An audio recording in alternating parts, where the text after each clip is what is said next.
Hello student, the next topic हमारा है processing fibres into wools, यानी कि रेसे से ऊन का निर्माण।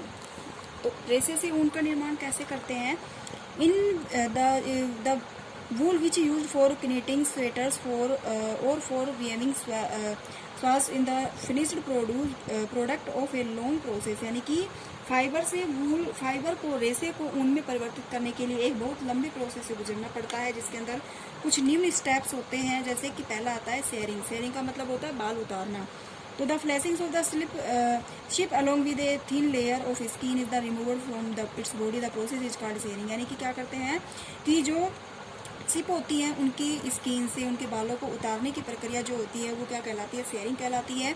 Mechanism is similar to this use for barbers are use to so of hairs, usually hair are remove during the not weathers enable sheep to survive without their protective coat of hairs. या क्या करते हैं कि उनके बहुत सफाई से ही, जैसे हम हाथ के द्वारा भी या मशीन के द्वारा भी उनके बालों को क्या कर सकते हैं, उनके स्किन से अलग कर सकते हैं। ठीक है, इसका मेनली यूज जो सेयरिंग होता है उसका यही प्रोसेस होता है। Shearing does not hurt to sheep, just it does not hurt when you get the cut of your feather service is dread. यानी कि सेयरिंग की क्रिया के द्वारा जो सिप जो होती है उनको कोई नुकसान नहीं पहुंचाया जाता है, बल्कि आसानी से उनकी स्किन से उनके बालों को अलग किया जाता है। उसके बाद हमारा आता है क्या? स्क्योरिंग, यानी कि सफाई। The seared skin with hair is thoroughly washed is tanks of remove grass, dust and dirt। यानी कि क्या करते हैं? सफाई करते हैं। ऊन को बाल जो होते हैं सिप के, उनके बालों को उनकी स्किन से अलग करने के बाद में उनकी क्या करते हैं? सफाई करते हैं। जैसे कि बहुत सारे दाग धब्बे लगे हुए होते हैं, उनको उतार देते हैं। डस्ट होते हैं, इनको क्या करते हैं? साफ कर देते हैं। दिस कॉल्ड स्क्योरिंग, यानी कि बालों को दाग धब्बों से रहित करना क्या कहलाता है? स्क्योरिंग कराता है। Nowadays scouring done by machine, ये मशीन के द्वारा किया जाता है। ठीक है ना? किसके द्वारा करते हैं?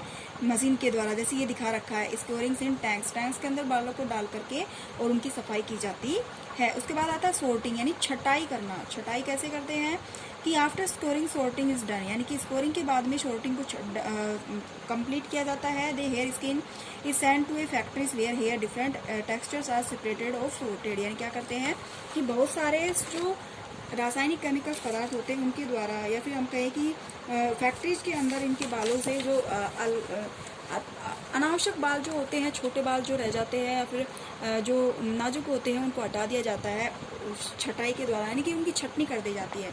उसके बाद में आता है क्या? क्लीनिंग्स ऑफ बर्न्स, यानी कि उनकी सफाई करना। किसकी? जो रेसा तैयार कर रहे हैं उसकी सफाई करना। The small flossing fibres called burrs are picked out from the hairs, this are the same burrs which sometimes appear on your sweaters. यानी कि हम क्या करते हैं कि जब वो उसकी छटाई कर ली जाती है रेसे की, यानी कि फाइबर्स की छटाई कर ली जाती है, तो उसके बाद में फाइबर्स की सफाई की जाती है, यानी उनको अच्छे से क्लीन किया जाता है, ताकि नेक्स्ट हमारा आता है डाई, यानी कि उनका कलर करना। इसके लिए उसको प्रिपेयर किया जा सके। तो डाई कैसे करते थे? Fibre can be dyed into various colors as the natural fleshy of ships and goats in black, brown और white।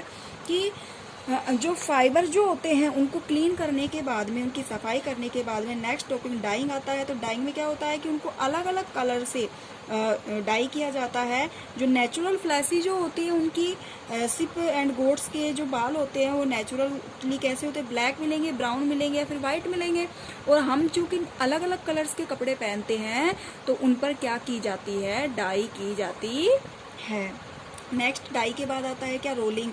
रोलिंग का समझते हो कि हम धागा जो रोल होकर आता है, यानी कि एक निश्चित क्रम के अंदर लिपटा हुआ आता है, वो रोलिंग कहलाता है। Fibre are straightened combined and rolled into yarn, यानी कि धागे को रोल करके, यानी कि उनको एक निश्चित शेप दे करके अच्छे तरीके से उनको सेट किया जाता है, और इस क्रिया को रोलिंग कहते हैं। The longer fibres are made into wool for sweaters and the sweater fibres are spun and woven into woollen clothes. यानी कि जो बहुत जो ऊन जो होते हैं उनके बहुत सारे लंबे लंबे धागे होते हैं, तो उनको अगर हम ऐसे ही इकट्ठा करके डाल देते हैं तो वो क्या होते हैं? उलझ जाएंगे, अच्छे से सुलझ नहीं पाएंगे, तो बीच में से टूट जाएंगे। तो जो हम कपड़ा तैयार करेंगे तो वो उससे हमारा नहीं हो पाएगा। इसलिए उन कपड़ों जो फाइबर्स होते हैं उनको क्या की जाती है? रोलिंग की जाती है।